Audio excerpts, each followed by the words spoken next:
base sur l'eau est un documentaire sur la révolution de l'eau. C'est-à-dire que l'eau, jusqu'à présent, était considérée comme une ressource naturelle, gratuite, ou quasi gratuite et abondante. Et elle est en train de considérer comme une marchandise. Et on organise son commerce comme on organise le commerce du pétrole. C'est ce qu'on appelle la financiarisation de l'eau. Alors cette financiarisation de l'eau, c'est un mot barbare. Ce mariage de la finance et de l'eau, il a déjà démarré dans un pays qui s'appelle l'Australie. L'Australie, c'est le pays qui a été impacté en premier par les dérèglements climatiques. Ils ont d'énormes problèmes d'approvisionnement en eau, ils connaissent de graves sécheresses et ils ont également un secteur agricole extrêmement étendu.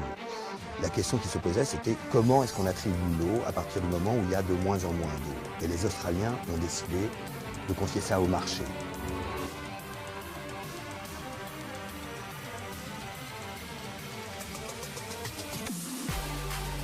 Sur les marchés de l'eau australiens, l'unité, c'est le million de litres. Au départ, quand ces marchés ont été lancés, on était à peu près à 50 $ australiens le million de litres, c'est-à-dire 35 €. Aujourd'hui, dans certaines régions, celles qui sont les plus touchées par la sécheresse, les prix atteignent 500 $ australiens le million de litres, c'est-à-dire 350 €. Les prix ont été multipliés par 10 dans certaines régions. Dans le film, on voit un exemple d'une entreprise qui s'appelle Webster, qui a créé un nouveau métier qui s'appelle Water Manager, c'est-à-dire gestionnaire de l'eau. Et ce gestionnaire de l'eau qui est interviewé nous raconte qu'il gère un portefeuille d'eau, de droits d'eau, à hauteur de 200 millions €. C'est plus que la valeur de toutes les terres et de toutes les cultures. Alors il existe une pression des milieux financiers anglo-saxons, Wall Street aux États-Unis, la City à Londres, pour que ce système de marché privé de l'eau devienne le modèle global. L'un des arguments majeurs de ces partisans des marchés de l'eau, c'est de dire qu'il faut attribuer un prix à l'eau, un prix à la ressource pour qu'on apprenne à l'économiser. Donc effectivement, ils partent du constat que l'eau est rare et que tant qu'elle reste gratuite, on ne fait pas attention à l'eau, on la consomme un peu n'importe comment. Après, est-ce que la solution c'est de passer par les marchés? Est-ce que ce sont les marchés qui doivent répartir l'eau entre les villes, les campagnes, entre la nature, l'écosystème ou les industries? Je ne suis pas du tout convaincu que les marchés seraient les arbitres de cette répartition juste et équitable. Parce que quand on connaît la loi des marchés, on sait que sur les marchés, c'est toujours la loi du plus fort, c'est-à-dire la loi du plus riche qui prévaut. Le coût élevé de la remunicipalisation à Berlin est dû principalement au fait que l'eau avait auparavant été privatisée. C'est le prix de la privatisation que les multinationales font peser avec beaucoup de subtilité sur les consommateurs.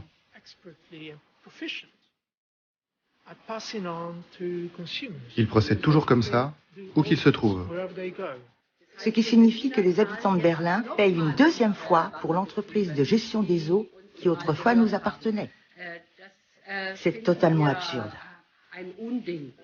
Le problème relève de la Commission européenne, qui malgré tout cela fait pression, prétextant aujourd'hui la crise économique, pour qu'une ouverture soit faite et pour créer ce que l'on appelle un marché de l'eau au niveau européen. La Commission européenne est obnubilée par la privatisation de l'eau. Je pense qu'elle serait ravie au plus haut point de l'imposer à tout le monde, si seulement elle le pouvait. Nous laissons les États membres s'organiser de la façon qui leur semble la plus efficace. La gestion publique comme la gestion privée sont possibles pour garantir un accès à une eau de haute qualité, saine, abordable et en quantité suffisante à l'ensemble des citoyens.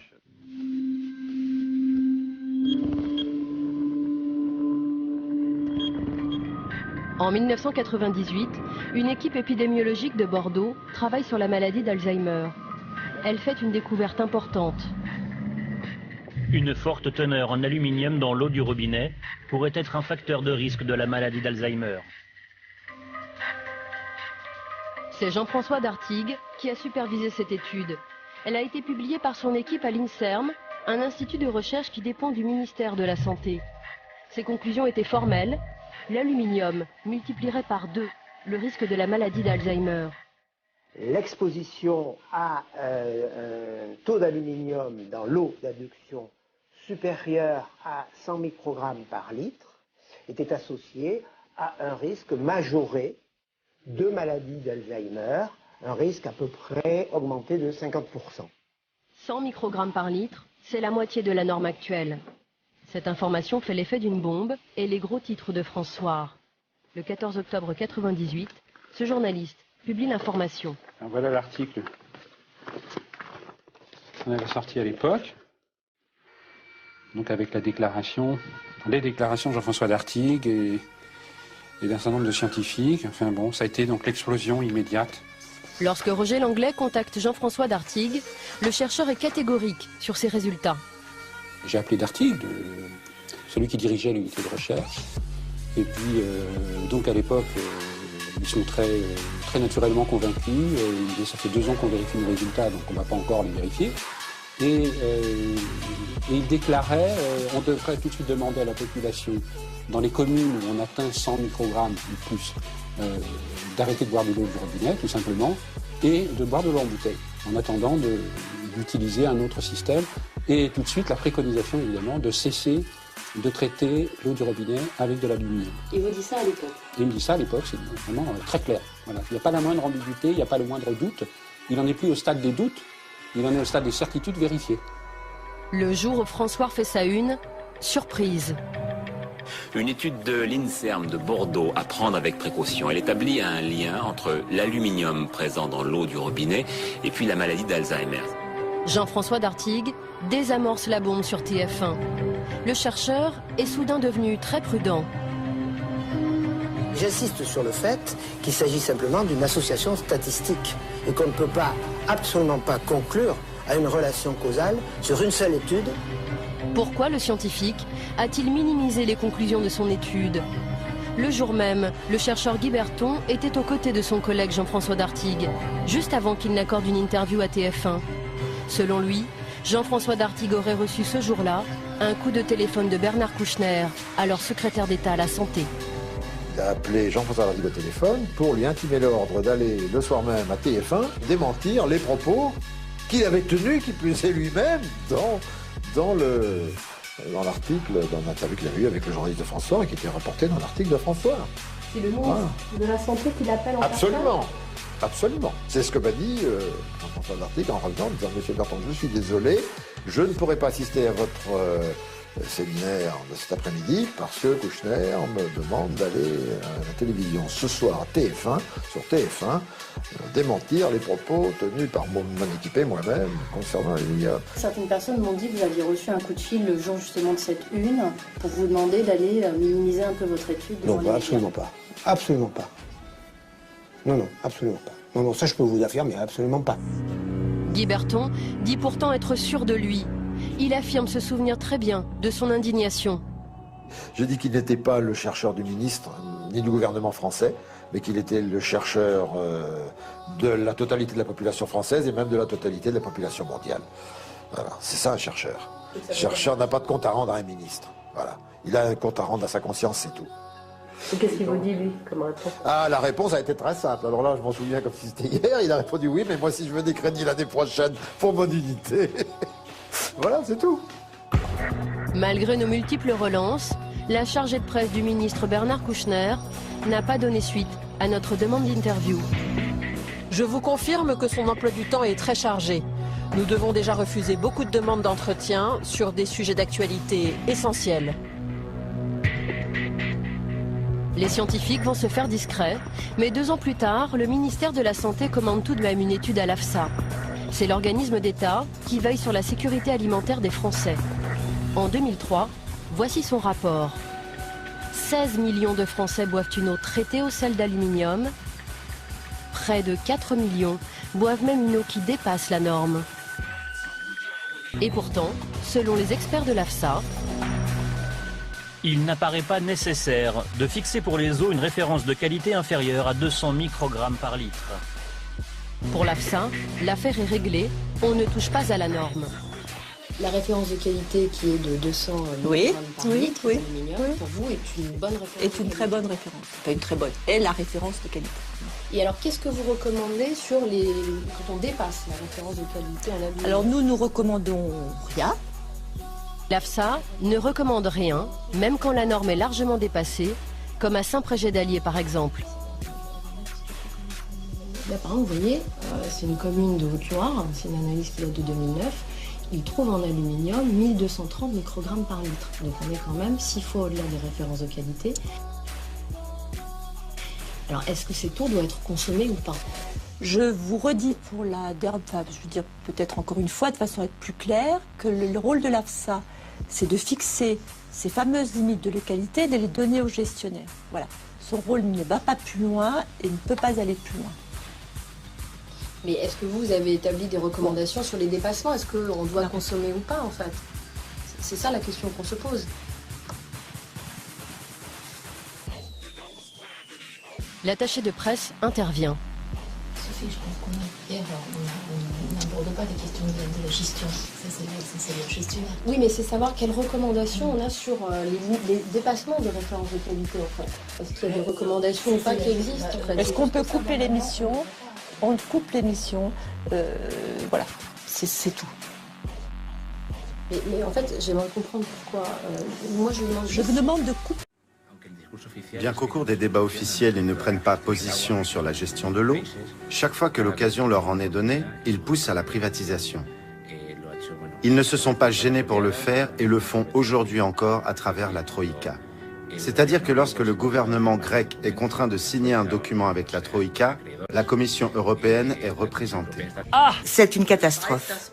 Et je sais que M. Schäuble joue un rôle tout à fait négatif. Car c'est lui qui, au sein de l'UE, fait pression sur les pays du Sud pour qu'ils passent à la privatisation. Ce qui signifie que la remunicipalisation mise en place dans son pays est présentée comme quelque chose de positif, alors qu'elle est impensable ailleurs.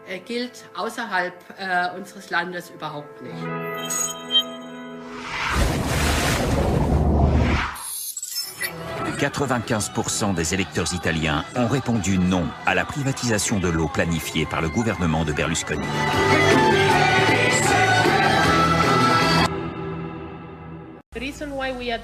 Ce référendum a été organisé car le gouvernement de Berlusconi avait fait voter 2 ans auparavant une loi qui imposait la privatisation à l'échelon local. En Italie, la gestion de l'eau est assurée par les municipalités. Cette loi obligeait donc les municipalités à céder au minimum 40% de toutes les entreprises publiques et pas seulement de celles qui gèrent l'eau. Quelques semaines après le succès triomphal du référendum, Jean-Claude Trichet et Mario Draghi, autrement dit l'ancien et le nouveau président de la Banque Centrale Européenne, a une lettre confidentielle à Berlusconi. Dans cette lettre, il lui rappelle un certain nombre de mesures qu'ils attendent de l'Italie. Des réformes structurelles dans l'intérêt de la concurrence et des obligations italiennes, parmi lesquelles la totale libéralisation des services publics par des privatisations massives. Cette lettre confidentielle déclenche des réactions, dans ce sens où la Banque Centrale Européenne n'a aucune compétence institutionnelle pour déterminer dans le détail la politique d'un État membre. C'était notre analyse, l'analyse de la Banque Centrale Européenne. Et cela était nécessaire dans ces circonstances absolument dramatiques où 40% du PIB de la zone euro était menacé. Le problème relève de la Commission européenne, qui malgré tout cela fait pression, prétextant aujourd'hui la crise économique pour qu'une ouverture soit faite et pour créer ce que l'on appelle un marché de l'eau au niveau européen. Buonasera a tutti.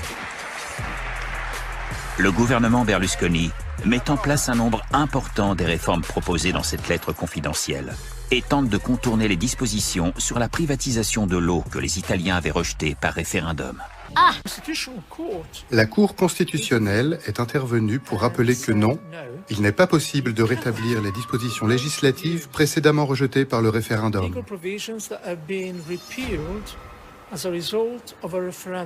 Le commissaire européen, Olli Rehn, doit en conséquence adresser une nouvelle lettre à Berlusconi, lui demandant des éclaircissements. Et la lettre dit, bon, oui, par rapport à cette question de l'eau, qu'est-ce que vous comptez faire malgré les résultats du référendum? Malgré les résultats du référendum. L'expression « en dépit du résultat du référendum » a été considérée comme insultante pour le peuple italien qui avait déjà pris sa décision. Il violait par ailleurs l'article sur la neutralité de l'Union européenne. Je pense qu'on devrait regarder le documentaire pour avoir une idée un peu plus précise de ce qui est en train de se jouer autour de l'eau, de la bataille qui est en train de se jouer autour de l'eau. Peut-être de comprendre qu'aujourd'hui, l'eau est trop précieuse pour qu'on la laisse aux seules mains du marché. Je pense que l'eau appartient à tout le monde. L'eau est une ressource collective, elle appartient aux citoyens. Et je pense qu'on ne sait pas forcément très bien la grande bataille qui se déroule autour de l'eau aujourd'hui et qu'il est important de connaître les enjeux, de connaître les clés pour se forger d'abord sa propre opinion et après pour être capable, sans doute, je l'espère, de résister à cette offensive de la finance. Il y aurait les riches qui pourront remplir leurs piscines et utiliser autant d'eau qu'ils voudront et les pauvres qui crèveront. Le problème relève de la Commission européenne, qui malgré tout cela fait pression, prétextant aujourd'hui la crise économique pour qu'une ouverture soit faite et pour créer ce que l'on appelle un marché de l'eau au niveau européen.